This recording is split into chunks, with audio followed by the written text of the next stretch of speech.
Those are full of fat, not water like many people think. And there's about 45 kilograms of fat in there. And living on that fat, they can go for about 28 days without having to eat anything. And about 10 to 12 days without needing to drink water, just living on that stored fat.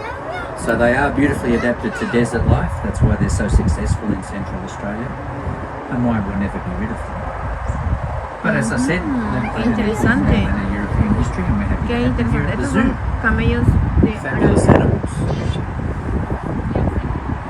Muy interesante. We have lots of grass here, as you can see, but camels or dromedaries, the one-humped camel.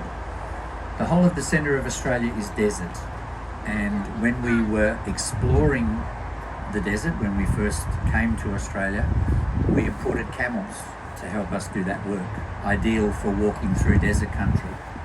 Between 1866 and 1910, we imported 11,000.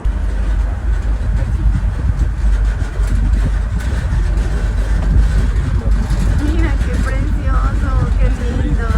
Me encanta este animal. Qué lindo. Qué bonito.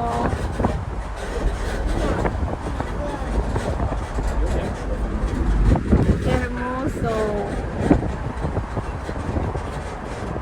Programs like this one, 3 herds of oryx have been put back into the desert in Chad.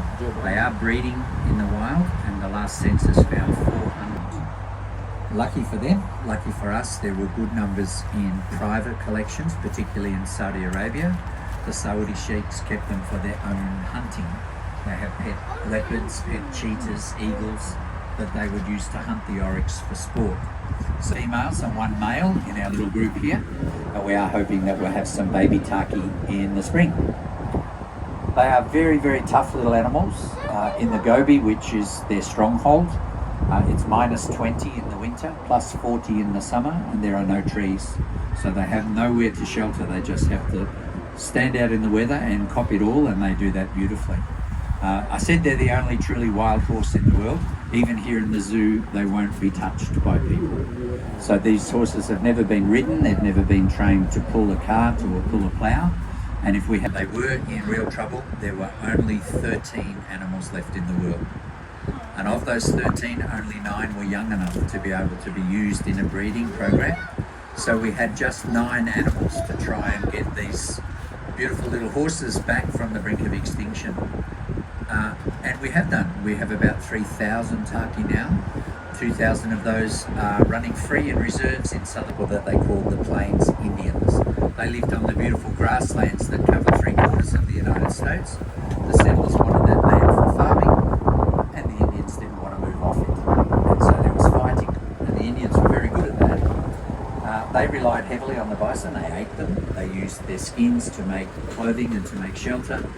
They used the bones and the sinews to make weapons, and they worshipped them. These were the most numerous animal on earth. It was estimated there were about 40 million bison.